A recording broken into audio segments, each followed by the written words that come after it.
Este estudio llega justamente en un momento en que el tema de la tributación del sector minero se está debatiendo, ¿no es cierto? Pareciera que fue producto de una planificación, pero la verdad es que no fue así, ¿no es cierto? El estudio lo comenzamos antes de que se experimentara esta alza en el precio del cobre, eh, pero felizmente lo terminamos, ¿no es cierto?, en un momento adecuado para aportar, y ojalá, esperamos que así sea, a la discusión que está existiendo tanto en Chile como en Perú. Eh, bueno, el título del trabajo da cuenta un poco de los temas que vamos a abordar y que voy a tratar de tocar en esta presentación, ¿no es cierto?, que tiene que ver con la renta económica que genera la minería del cobre en particular en ambos países, el análisis de los regímenes tributarios y la evaluación de algunas alternativas, y también el tema de la transparencia fiscal, ¿ah?, en ambos países. Entonces, bueno, voy a comenzar hablando un poquito de las buenas prácticas en la tributación del sector minero, ¿ah? Hicimos en el estudio una revisión de la literatura sobre este tema.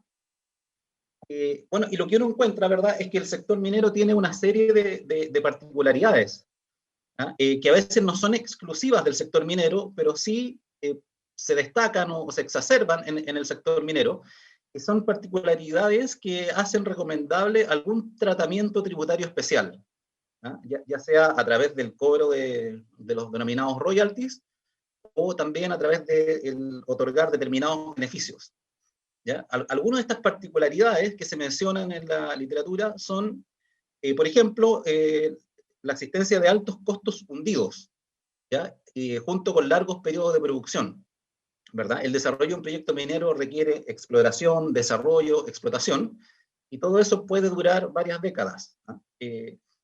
Y las empresas mineras deben realizar inversiones altas, y esas inversiones que se transforman en costos hundidos llevan a que en el momento de la explotación las empresas se vean obligadas a seguir produciendo con la sola condición, ¿no es cierto?, de que el precio sea superior al costo variable. Entonces, eso hace o lleva a lo que se denomina en la literatura el problema de la coherencia temporal, que consiste fundamentalmente en que para las empresas es difícil tomar la decisión de invertir, porque temen que luego de realizar a estas altas inversiones, los gobiernos suban los impuestos, ¿ya? Y por otro lado, los gobiernos, para favorecer la inversión, están dispuestos a otorgar beneficios, ¿no?, eh, beneficios a la empresa, pero luego tienen también, ¿no es cierto?, esta posibilidad de subir los impuestos, y eso lleva, por ejemplo, a que en muchos países, y como ocurre en Chile, y ocurrió, digamos, y todavía existe en Perú, existan estos tratados que fijan, ¿no es cierto?, la tributación, ¿ah? Eh, los tratados, los convenios de invariabilidad o los contratos de invariabilidad tributaria. Otra característica esencial es que la minería, ¿no es cierto?, genera altas rentas económicas, ¿ya? El propietario del mineral es el Estado, ¿ah? Se realizan estas concesiones a los privados, y en el desarrollo de la actividad se generan altas rentas económicas, y se entiende entonces que el Estado tiene derecho a participar de manera importante en esas rentas económicas. Menciono otro elemento rápidamente. En los países esencialmente mineros como son Chile y Perú, el aporte de la minería a los ingresos fiscales suele ser muy importante. Hay un conjunto de incertidumbres en el desarrollo de los proyectos de inversión que tienen que ver con el precio, la ley del mineral, en fin, asimetrías de información entre el explotador y el dueño del mineral, que es el Estado, el hecho de que sean recursos agotables, y por lo tanto que lo que uno extrae hoy día significa eh, limitar las posibilidades de disfrutar de estos recursos a las generaciones futuras, etcétera.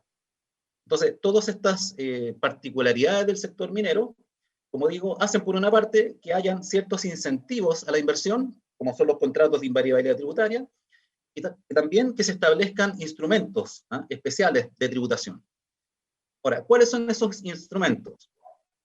Por lo pronto, están los impuestos que se aplican al resto de la actividad económica, y dentro de eso, como dice ahí en primer lugar, está el impuesto sobre las utilidades, En segundo lugar, están los denominados royalties, ¿ya? En cuanto a royalties, existen los denominados royalties específicos, que son impuestos que se establecen por unidad de producción, los royalties ad valorem, que son aquellos que se establecen como una tasa que se aplica sobre los ingresos de las empresas, y también los royalties que están basados en utilidades, que son, entre paréntesis, como los que existen tanto en Chile o Perú, que en este caso en particular se establecen como un porcentaje o una tasa sobre el resultado operacional.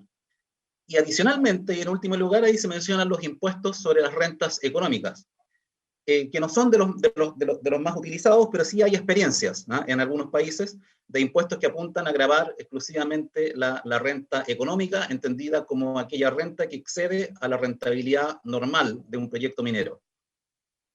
Y bueno, ¿y qué se dice respecto de la conveniencia de uno u otro? Bueno, por lo pronto, el impuesto sobre las utilidades, no hay discusión que, al ser una actividad económica, debe estar afecta la actividad minera al impuesto sobre las utilidades.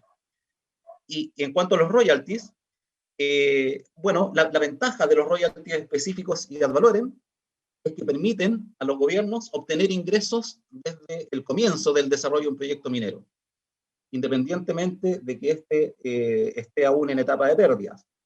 Así también permite generar ingresos en la parte baja del ciclo de los precios de los minerales, ¿ya? Pero su desventaja, ¿no es cierto?, es que al ser un cobro que es independiente de la rentabilidad o de la ganancia del proyecto, eh, tiende a desincentivar la inversión, ¿verdad? O a reducir lo que se llama la ley de corte, es decir, este tipo de impuestos haría que se explotaran una cantidad de minerales menor a la que podría ser la óptima. Y por su parte, los royalties basados en utilidades o los impuestos a las rentas económicas tienen la ventaja justamente que no distorsionan la decisión de inversión, o la distorsionan en menor medida, ¿ya? Pero a su vez tiene la desventaja de que pueden postergar la recaudación hasta el momento en que existan utilidades, ¿no?, o la concentran en aquellos periodos en que las utilidades son más grandes. ¿Qué es lo que se considera como buena práctica, ¿no?, en diversa literatura? Se dice que una buena práctica es que para los países mineros en desarrollo existe una combinación de estos tres instrumentos que se mencionan ahí. Un impuesto sobre las utilidades normales, ¿no?, que permite justamente gravar la rentabilidad normal, ¿no?, al igual que se hace con todos los demás sectores de la economía. Ello combinado con un royalty ad valorem de tasa baja, que permita recaudar desde el comienzo de la explotación de los proyectos, y adicionalmente un impuesto sobre la renta económica o un royalty sobre utilidades, que es el elemento que va a permitir extraer una mayor porción económica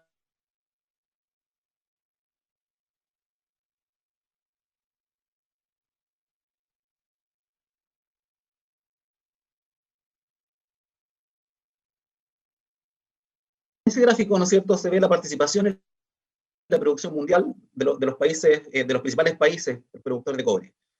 Como ven ustedes, en la base acá aparece Chile, que es actualmente el principal productor mundial de cobre, cuya participación se ha ido reduciendo desde niveles en torno al 34% en el año 2010 hasta cifras en torno al 28% en el año 2019, lo cual obviamente no significa que la producción haya bajado, sino que ha aumentado la producción de otros países, en particular Perú, ¿cierto? El caso de Perú, que es el segundo productor mundial de cobre, su participación ha aumentado de niveles en torno al 8% de la producción total en el año 2010, hasta hoy, en donde representa ya en torno a un 12% de la producción mundial.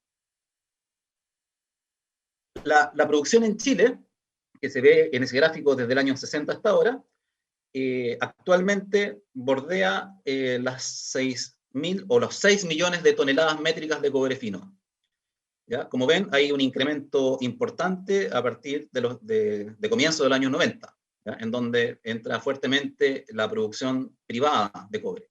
Lo que se ve aquí abajo en azul es la producción de la minera estatal, Codelco. En el caso de Perú, actualmente su producción se acerca a las 2,5 millones de toneladas anuales. Y también se nota, ¿no es cierto?, un aumento importante a partir de mediados de los años 90, en donde aparecieron una serie de proyectos de gran envergadura. En esta tabla simplemente quiero mostrar cuán concentrada está la producción. En el caso de Chile, bueno, el principal productor hoy sigue siendo Codelco, que aporta el 27% de la producción nacional. Sin embargo, hay 16 empresas que podemos clasificar de grandes empresas que en conjunto producen el 93% de la producción total. En el caso de Perú, en donde solamente hay explotación privada, hay 10 empresas que explican en torno al 96% de la producción total de cobre. ¿Ya? Es decir, en ambos hay alguna concentración importante, un poco más notoria, ¿no es cierto?, en el caso de Perú. Voy a pasar ahora al primer tema, ¿no es cierto?, o gran tema de desarrollo en este trabajo, que es la estimación de las rentas económicas. Voy a hacer una explicación muy breve de la metodología. Como decía, renta económica la entendemos como aquella ganancia que genera un proyecto minero, en este caso, que está por encima de la rentabilidad que un inversionista consideraría la adecuada para invertir en el sector. ¿Ya? Entonces, ¿cómo se estimó la renta económica? Bueno, se estimó a partir, o mezclando, digamos, datos de precios de mercado del cobre con datos de los estados financieros de las empresas. Como a veces, ¿no es cierto?, hay ventas de concentrado a empresas relacionadas, ¿verdad? Se sugiere que en estos casos uno tome, para cuantificar los ingresos de un yacimiento de cobre, lo que es el precio de mercado, ¿ah?, del cobre fino. ¿Ya? Entonces, así lo hicimos en este estudio, de tal manera que la renta económica, lo que dice acá, ¿no es cierto?, es que es el precio menos los costos de producción multiplicado por la cantidad, ¿ya?, la cantidad producida. ¿Ya? Y entonces en los precios estamos considerando el precio de mercado del cobre, y a ello le restamos el costo de producción extraído de los estados financieros y también una estimación de los que son cargos por fundición y refinamiento del cobre. Y eso multiplicado por la cantidad que producen los yacimientos. Y luego le restamos una estimación, ¿no es cierto?, del costo de oportunidad del capital, ¿ya?, que corresponde al nivel de activos con que opera la empresa, multiplicado por el costo promedio ponderado del capital. Digamos que ese costo promedio ponderado del capital se estimó a través del modelo de valoración de activos de capital y arrojó un resultado en torno a 7% para Chile y un poquito superior al 8% para el caso de Perú. ¿Ya? En el caso de los activos, consideramos el monto de los activos fijos multiplicado por un factor de 1,2. ¿Ya? Por una cuestión de que las empresas suelen retener bastantes utilidades y se comienzan a inflar los activos corrientes, ¿ya? Pero que obviamente esos no son verdaderamente necesarios en su totalidad para el desarrollo de la actividad minera. Bueno, respecto del caso de Chile, estas estimaciones, las principales fuentes de información fueron, en cuanto a producción de cobre y subproductos, la información que está disponible en Cochilco, en la página web de Cochilco, y adicionalmente los estados financieros, tanto los de Codelco como los estados financieros de las empresas privadas. En Chile, las empresas privadas que tienen contratos de invariabilidad y que pagan el impuesto, el royalty o impuesto específico de la minería, están obligadas a presentar sus estados financieros, ¿eh?, a la CMF. Y por lo tanto estuvo disponible esa información desde el año 2005 en adelante, y desde el año 2000 al 2004 pudimos obtener alguna información parcial de estados financieros desde el Consejo Minero. Y los resultados, en resumen, digamos, dicen que en Chile las rentas económicas durante los 20 años analizados, que van desde el 2000 al 2019, alcanzaron una cifra de 173.000 millones de dólares. lo que equivale a un promedio anual de 4,5% del PIB. De esa totalidad, un 26% corresponde a Codelco, la empresa estatal, y un 74% a las empresas privadas. Ahora, ¿cuál fue el destino de esas rentas económicas? Se concluye en el estudio que el Estado se apropió del 56% de esa renta económica y las empresas privadas del 44%. Ahora, obviamente en ese 56% está la renta económica de Codelco. Si uno mira exclusivamente las rentas económicas y su apropiación en la minería privada, entonces la conclusión es que las empresas mineras privadas se apropiaron del 60% de las rentas que se generaron en esas minas, ¿ya? Y el Estado del otro 40%. ¿Ya? Y ahí se muestra un poquito más de detalle de las rentas económicas, en este caso de Codelco, y pasa lo mismo en la minería privada, va a depender mucho del periodo, ¿no es cierto? Por ejemplo, en el subperiodo de 2000 a 2004, las rentas económicas representaron un 0,9% del PIB en promedio. Luego, entre 2005 y 2009, que fue el primer boom de precios del cobre, esas rentas económicas se elevaron al 3% del PIB anual promedio. ¿Ya? Luego 1,5%, y en el último periodo, 2015-2004, en realidad se mide acá una renta económica negativa. ¿Ya? Es decir, la rentabilidad fue menor a la exigida. ¿Ya?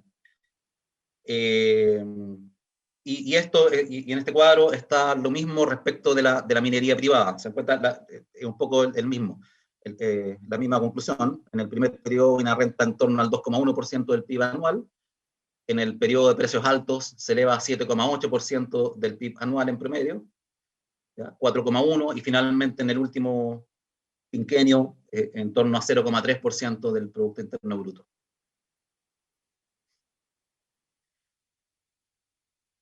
Y en este cuadro está el tema de cuál es el destino, ¿ya? Entonces, rápidamente, ¿no es cierto?, en lo que es la renta económica generada, Codelco generó 45.000 millones de dólares en renta económica, las empresas privadas 127.000 millones, lo que da un total de 173.000 millones de dólares en los 20 años. Y la apropiación del Estado se explica como las rentas de Codelco en su totalidad, los impuestos, ¿no?, de las 16 grandes mineras, más una proyección de lo que sería el resto de la minería, y eso nos da un total de 97.000 millones de dólares. ¿Ya? Y por su parte, las empresas privadas se quedaron con 75.000 millones de dólares de renta económica. En el caso de Perú, bueno, la fuente de información también, lo que es producción de cobre y sus productos, está disponible en el Ministerio de Energía y Minas. En este caso tuvimos acceso a los estados financieros completos de 2 empresas, de las más grandes, ¿no es cierto?, por lo tanto representativas en buena parte de la producción, y también información parcial de otras 2 grandes empresas mineras a partir de los estados financieros de sus casas matrices. Y los resultados dan cuenta de que las rentas económicas en Perú son del orden de los 70.000 millones de dólares. Tengo ahí un pequeño problema, son 70.000 en realidad, en los últimos 20 años, y de los cuales el Estado se apropió de un 41%, los trabajadores, y esto lo voy a explicar a continuación, otros 10%, y las empresas privadas del 49%. Esas son las cifras de la generación de la renta económica. Aparece acá, en el primer quinquenio, la misma lógica, una baja renta en relación al promedio de 0,8, que luego se eleva a 5,1, en los 5 años siguientes 3,1, y los últimos 5 años 1,3% del PIB, de renta económica anual. Y aquí está la distribución. Entonces, acá aparece un tercer agente, que son los trabajadores. Este es un tema que puede ser discutible. De hecho, en el estudio se mencionan los resultados incluyendo a los trabajadores y excluyendo a los trabajadores. Lo que ocurre es que en Perú, ¿no es cierto?, hay una ley que establece la obligatoriedad de que las empresas distribuyan a los trabajadores un porcentaje de sus utilidades anuales. En el caso del sector minero, es del 8%. ¿ah? Entonces, las empresas están obligadas a repartir a sus trabajadores el 8% de las utilidades anuales. En este trabajo, así como en otros trabajos, se considera a esa participación de los trabajadores como un impuesto, ¿ya? Porque efectivamente, ¿no es cierto?, hay una obligatoriedad de darle un destino específico a esa parte de las utilidades que, claro, no pasa a través del fisco, sino que va directo a los trabajadores, ¿ya? Entonces, por eso es que en el caso de Perú, consideramos a los trabajadores como un destinatario de las rentas económicas, ¿ya? De tal manera que en cuanto al destino, ¿no es cierto?, de un total de renta económica de 70.000 millones de dólares, 25.000 o 26.000 aproximadamente fueron apropiados por el Estado, otros 6.400 millones fueron a los trabajadores y 38.000 millones fueron al sector privado. La alternativa, que como digo, está puesta en el estudio, para quienes crean que esto no es el mejor enfoque, es suponer que la participación de los trabajadores es simplemente parte de las remuneraciones, pues hay personas que sostienen que la existencia de este incentivo significaría que en parte al menos, ¿no es cierto?, las remuneraciones de los trabajadores se ajustan a la baja, de tal manera que al considerar esta participación, ¿no es cierto?, se logran remuneraciones de mercado.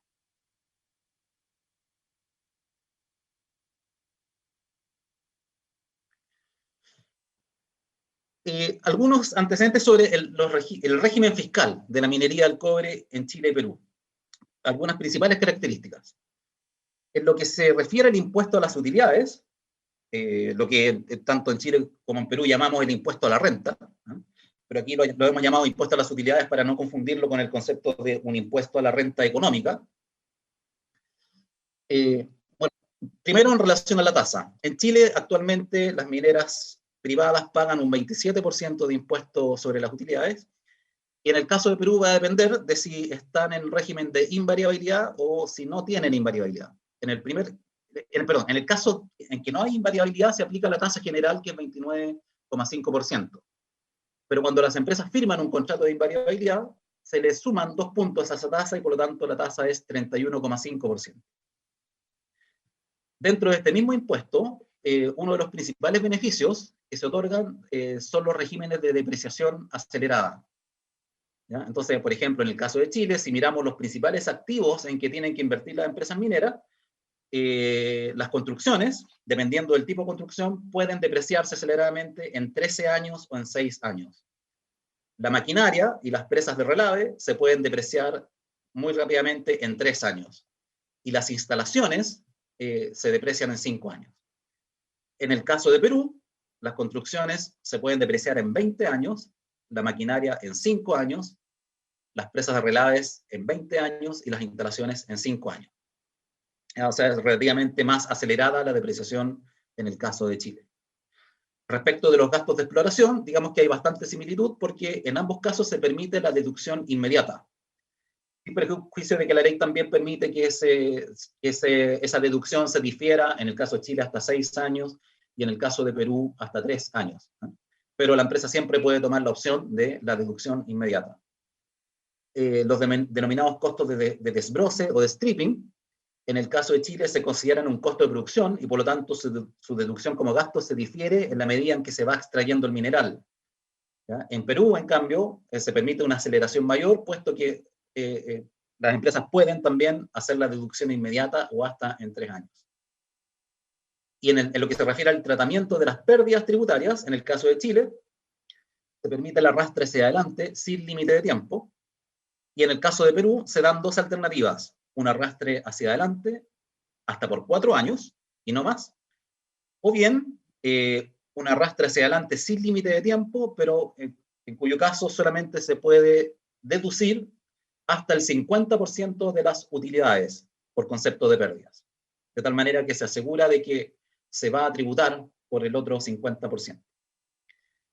En relación al impuesto a los dividendos, en Chile, por nuestro sistema, que hoy día es semi-integrado, al momento de distribuir el dividendo, se paga la diferencia entre una tasa de 35% y el 27% que pagó la empresa, es decir, estamos hablando de una tasa equivalente de 8% sobre la utilidad bruta.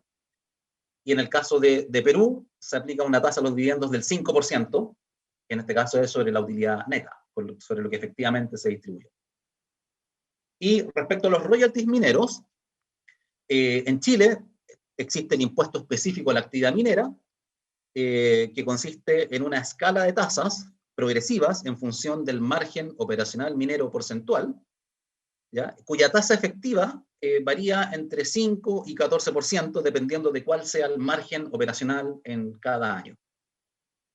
En el caso de Perú, hay que distinguir si es con invariabilidad o sin invariabilidad. Las empresas que están sujetas a contrato de invariabilidad tributaria deben pagar el denominado gravamen especial minero, que es un impuesto en la misma lógica que el impuesto chileno, es decir, una tasa sobre el margen, sobre el resultado operacional, que depende del margen operacional de cada año, con tasas que van desde el 4 al 13,2%. Y las empresas que no están sujetas a contrato de invariabilidad, entonces ellas pagan, por una parte, la regalía minera, ¿ya? Que es un impuesto en la misma lógica sobre resultado operacional, con tasas que van del 1 al 12%, dependiendo del margen. Pero que tiene un elemento bien interesante, que exige un pago mínimo, ¿eh? Que es igual a un impuesto, a un royalty ad valorem del 1%. ¿Ya? Ese es el mínimo pago que se puede hacer. Y además, ¿no es cierto?, está el impuesto especial minero, en la misma lógica, con tasas que van del 2% al 8,4%, dependiendo del margen operacional. Y en ambos países hay otros impuestos, por ejemplo en Chile la patente minera, la contribución al desarrollo regional, que se incorporó en la reforma tributaria del año 2020 y que se postergó su entrada en vigencia hacia, si mal no recuerdo, el año 2024. ¿Ya? Y en el caso de Perú, bueno, está el reparto del 8% de la utilidad de los trabajadores, el impuesto a las transacciones financieras, el impuesto temporal a los activos netos, que opera como un impuesto mínimo a la renta, y un aporte al OSINERMIN, que es una entidad que tiene que ver, ¿no es cierto?, con los yacimientos mineros. Aquí un gráfico con la recaudación del 2000 hasta la fecha, en donde, bueno, se ve claramente que la recaudación es muy dependiente de los precios. ¿Ya? En Chile llegó a representar la recaudación minera, tributaria minera, entre 8 y 9 puntos del PIB, ¿no es cierto?, en el año 2005-2006. ¿Ya? En Perú también se muestra ahí un pic en esos mismos años en torno al 2% del PIB. Y actualmente, perdón, estamos en ambos países, ¿no es cierto?, con recaudaciones del 1 o un poquito más por ciento del PIB. Perdón, actualmente me refiero al año 2019, es decir, el último año del estudio. Probablemente este año vamos a tener recaudaciones superiores. Pasemos ahora a lo que es la estimación de las tasas efectivas de tributación, que es otro capítulo del estudio. Acá la idea era averiguar cuánto realmente pagan de impuestos las empresas, medido como impuestos sobre la utilidad. Entonces, aquí hay dos formas de abordarlo. Primero, la estimación de las tasas efectivas históricas, ¿ya? Es decir, para cada uno de los últimos 20 años, cuánto fue el impuesto que se pagó como proporción de la utilidad antes de impuestos, ¿ya? Basado en información de los estados financieros. ¿Ya? Y aquí analizamos el impuesto sobre las utilidades y los royalties. ¿Ya? Entonces, yo aquí tengo estos gráficos que cada punto en este gráfico representa la tasa efectiva de impuesto a las utilidades de una empresa. ¿Ya? Por ejemplo, este punto amarillo que está ahí representaría cuál fue la tasa efectiva que pagó Anglo American Sur en el año 2001. ¿Ya? Pero obviamente vamos a resumir este análisis y por eso es que aquí yo tengo dos líneas destacadas. Esta línea azul representa la tasa nominal del impuesto a las utilidades, ¿ya? Que por ejemplo en Chile en estos años fue un 15%, luego subió al 17% y hoy día, y hacia el final, ¿no es cierto?, está en 20 y llega hasta 27. Bueno, aquí no alcanza a llegar a 27. Y la línea verde representa la tasa efectiva promedio, es decir, el promedio ponderado de todos estos puntos. ¿Ya? Entonces, ¿qué es lo interesante acá? Lo interesante observar es que, en general, o durante gran parte de este periodo, la línea verde va por debajo de la línea azul. Es decir, que las tasas efectivas de tributación son inferiores a las tasas nominales que establece la ley. ¿Ya? Sin embargo, esas diferencias empiezan a estrecharse a medida que uno avanza y hacia el final del periodo hay años en que la tasa efectiva supera a la tasa nominal. ¿Ya? Y esto es consecuencia de los incentivos o beneficios tributarios, fundamentalmente de la depreciación acelerada, que permite a las empresas postergar la tributación. Pero son lo que se llaman diferencias transitorias, es decir, que luego se revierten. Y por eso entonces que aquí se empiezan hacia el final, un análisis que pudimos hacerlo con solo 2 empresas, pero también da cuenta un poco de lo mismo. ¿Eh? Aquí la línea amarilla es la tasa efectiva y la azul es la tasa nominal. ¿Eh? Entonces también va muy por debajo, pero luego entonces empieza como a cruzarse ambas líneas. ¿Eh? Es decir, se empiezan a agotar los beneficios de depreciación acelerada y eso hace, ¿no es cierto?, que la tasa efectiva pueda ser superior a la nominal. Pero lo importante es que esto da cuenta de que las rentabilidades de los proyectos de inversión son mejores, ¿no es cierto?, gracias a estos incentivos tributarios. ¿Ya? Y en los 2 gráficos siguientes, este y el siguiente, es el mismo análisis, pero ahora respecto del impuesto específico a la actividad minera en el caso de Chile. Y aquí solamente quiero llamar la atención es que la tasa efectiva, que es el promedio, digamos, en esta línea azul, fíjense que no supera el 6%, ¿ya? Y en promedio debe estar en torno al 4%. A pesar de que la ley, ¿no es cierto?, dice que podría llegar hasta una tasa efectiva del 14%. ¿Ya? En Perú, ¿no es cierto?, algo parecido, la tasa efectiva, en este caso de los impuestos, de los royalties, ¿no?, está en este periodo no supera o supera levemente el 5%. Luego, la segunda parte de la estimación de tasa efectiva es a través de un modelo de simulación. ¿Ya? Es decir, inventamos, por así decirlo, un proyecto minero con ciertas características tomadas un poco de la realidad, ¿no es cierto?, de cuánto significa la inversión, la producción, los gastos de exploración, etc. Proyectamos un flujo de caja y calculamos valores presentes, tasa interna de retorno, etc. Y definimos 3 tasas efectivas. La tasa efectiva 1, que es el valor actual de los impuestos, usando una tasa de descuento en ambos países del 8%, dividido por el valor actual neto sin impuestos. ¿Ya? Esta tasa efectiva es equivalente a medir un poco la renta económica, ¿ah? Es decir, cuál es la renta económica que el fisco se apropia, ¿ah?, del proyecto de inversión.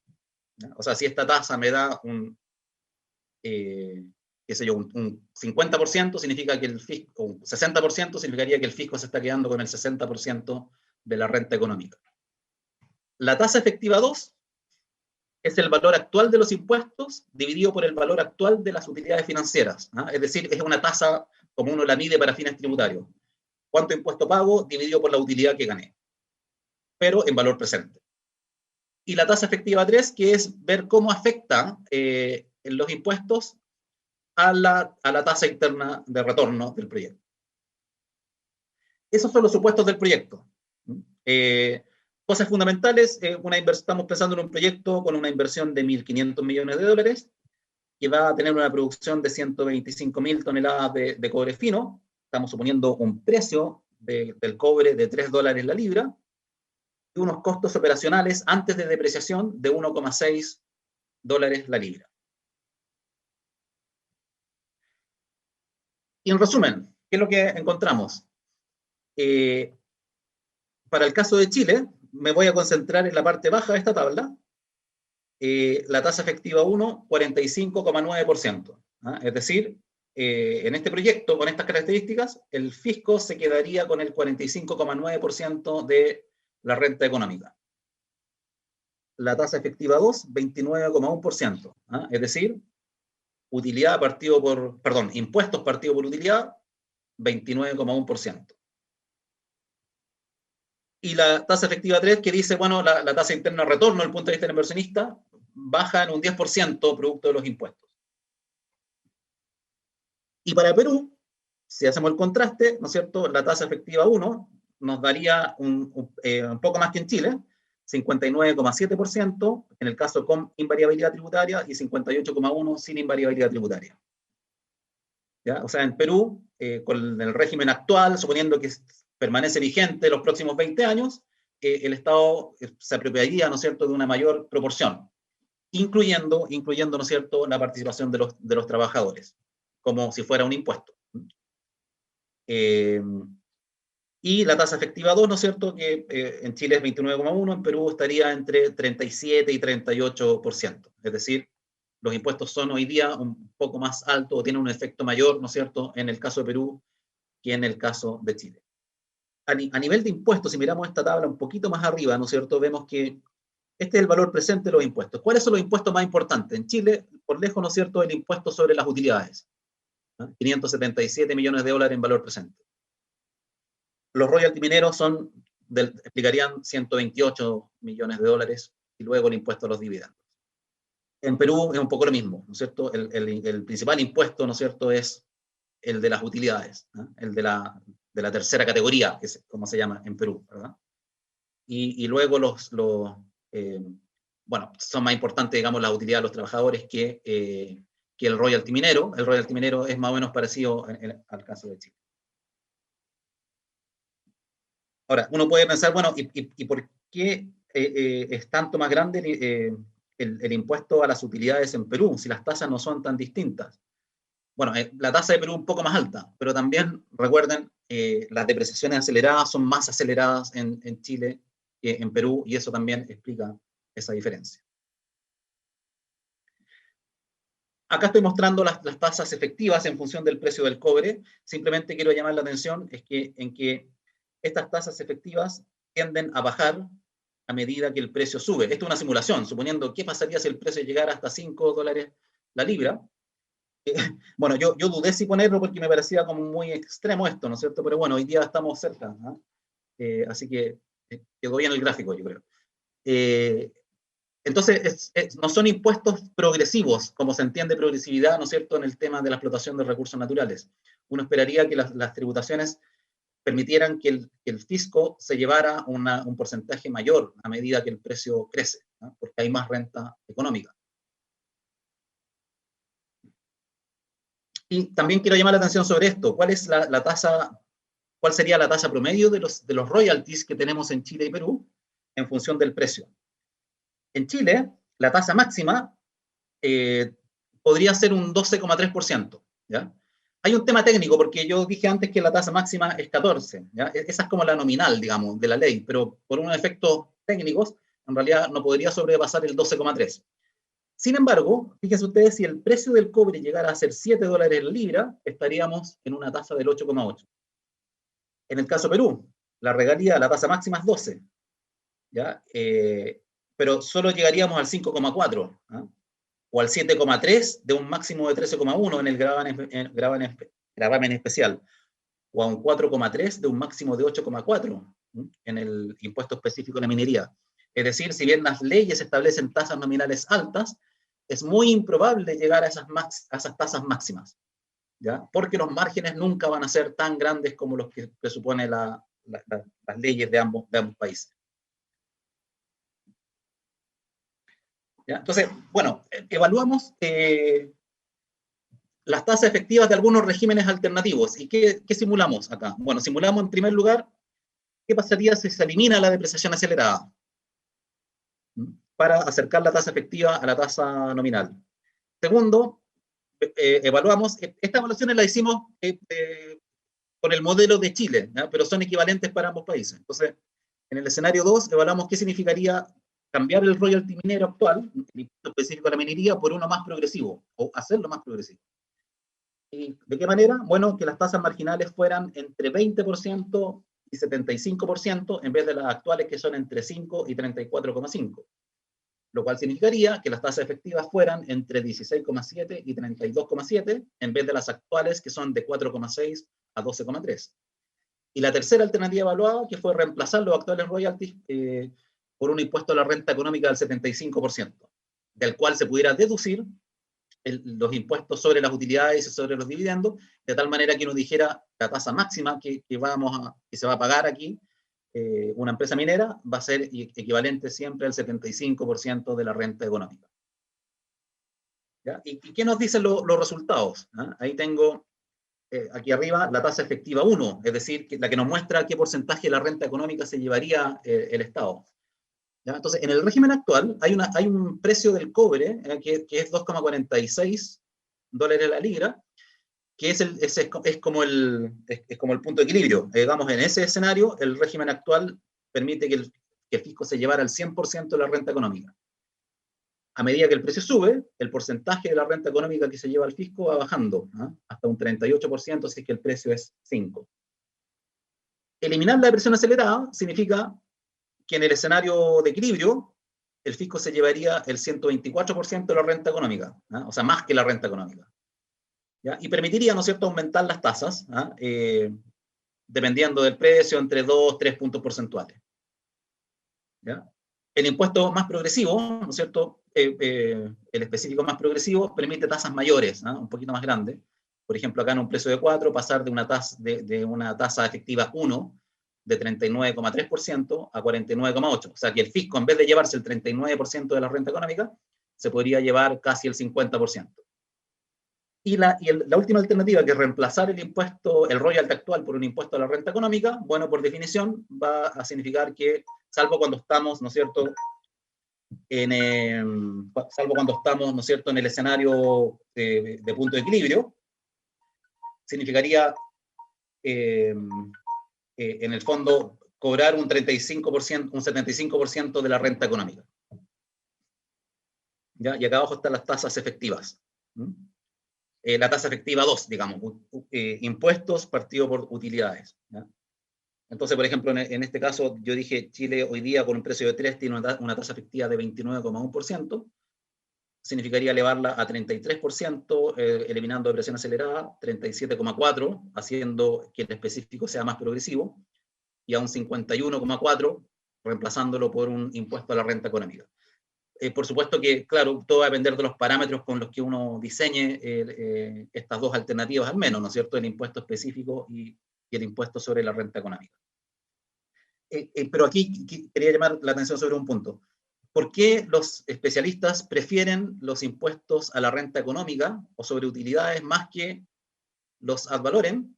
Tiene que ver justamente con que el impuesto sobre la renta económica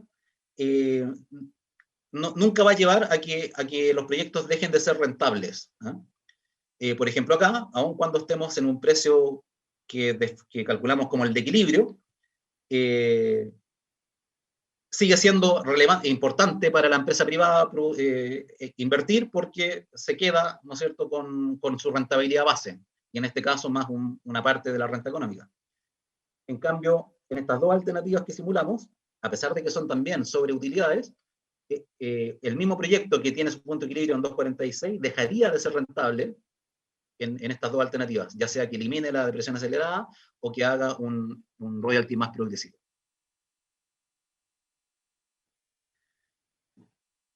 Bueno, respecto de la proyección de los ingresos fiscales, voy a mostrar algunas láminas. Esto es lo que uno podría esperar de la producción en el caso de Chile, que pasáramos, hoy día estamos en niveles en torno a 5,7 millones de toneladas, y de acuerdo a la cartera de proyectos de inversión, si se realizaran los principales proyectos que están en cartera, uno podría proyectar que la producción en Chile crecería, ¿no es cierto?, hasta 7,2 millones de toneladas, y luego podría bajar y concluir en el año 2035 con una producción de 6,4 millones de toneladas.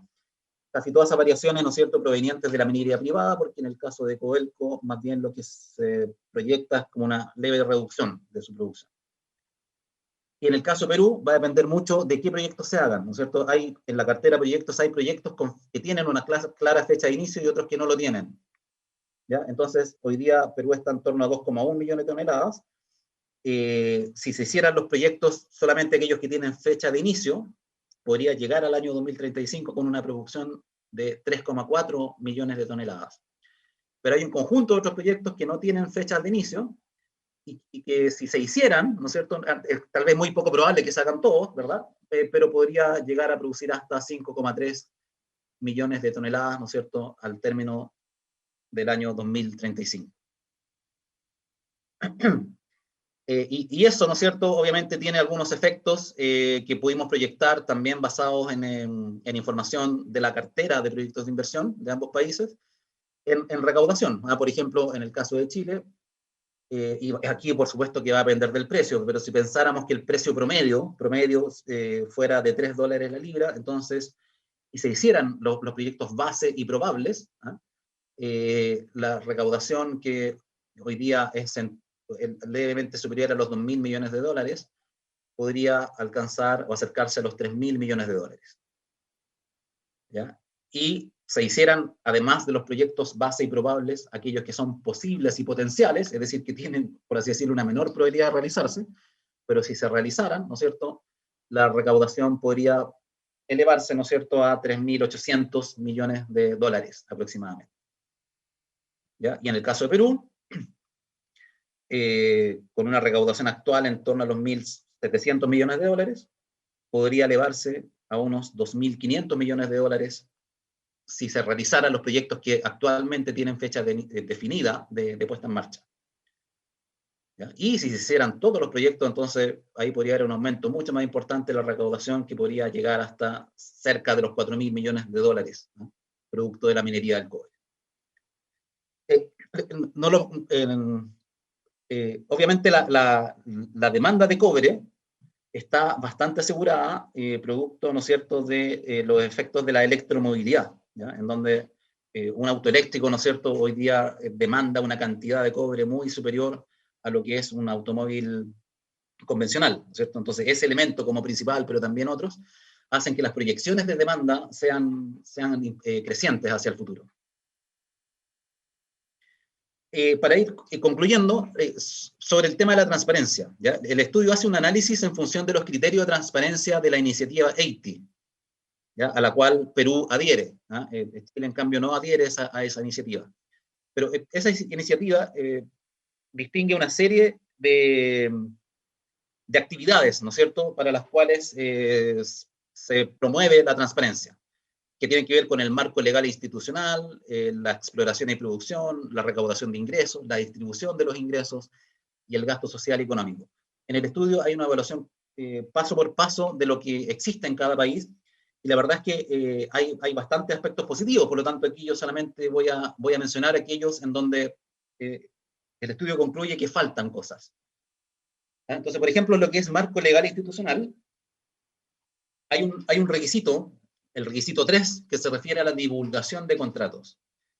Y la verdad es que en Chile está un poco al debe en esta materia, porque los contratos de inversión extranjera no están disponibles para el público. ¿Ya? De hecho, recientemente se armó un debate, ¿no es cierto?, y fue el propio Consejo Minero quien divulgó información de lo que dicen estos contratos respecto de hasta cuándo dura la invariabilidad tributaria. ¿Ya? Mi experiencia particular fue que en el ámbito de este estudio solicité por ley de transparencia la información a la entidad correspondiente y no fue negada, digamos, por falta de recursos para entregar la copia de estos contratos de invariabilidad. ¿Ya? En cambio, en Perú, ¿no es cierto?, hay que mencionar que esta información de los contratos está disponible al público en la página web del Ministerio de Energía y Minas. Otro punto en donde se puede mejorar es el requisito 4, que se refiere a identificar quiénes son los beneficiarios reales detrás de las empresas que invierten en minería en los países. Ambos países declaran estar trabajando en el tema de los beneficiarios finales o reales, pero aún no existe un registro público de quiénes son estos beneficiarios. Y luego, en recaudación de ingresos, el requisito 1 es que exista una divulgación exhaustiva de los impuestos y de los ingresos de la minería. En el caso de Chile, la autoridad solamente publica estadísticas agregadas para las denominadas GMP10, que son las 10 mineras que eran las más grandes a comienzos de los 2000. Y hay información que se puede obtener de los estados financieros, pero no cualquier persona va a saber interpretar dónde está la información en el estado financiero, porque no hay nadie que procese esa información. ¿ya? Entonces ahí hay mucho que avanzar. Y en el caso de Perú, que está acogido a la iniciativa de EITI, entonces publica anualmente la información, pero no es completa porque no todas las empresas, ¿no es cierto?, han adherido a entregar información. Y por otro lado, hay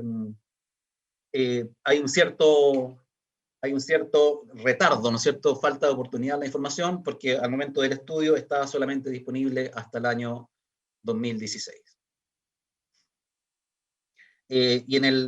Luego hay otro punto que se refiere al gasto social y económico, y el requisito 1 es que los gastos sociales y ambientales, divulgar, ¿no es cierto?, estos temas de gastos sociales y ambientales de las empresas extractivas. Y respecto de eso, en Perú, la misma evaluación de EITI dice que sigue habiendo una falta de divulgación integral de los gastos sociales codificados en las disposiciones de las evaluaciones obligatorias de impacto ambiental de las empresas mineras.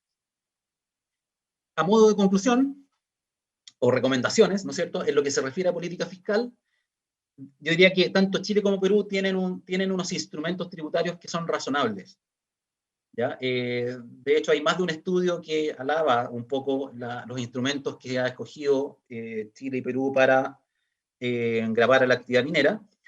Sin embargo, el diseño de esos impuestos se puede mejorar, ¿no es cierto?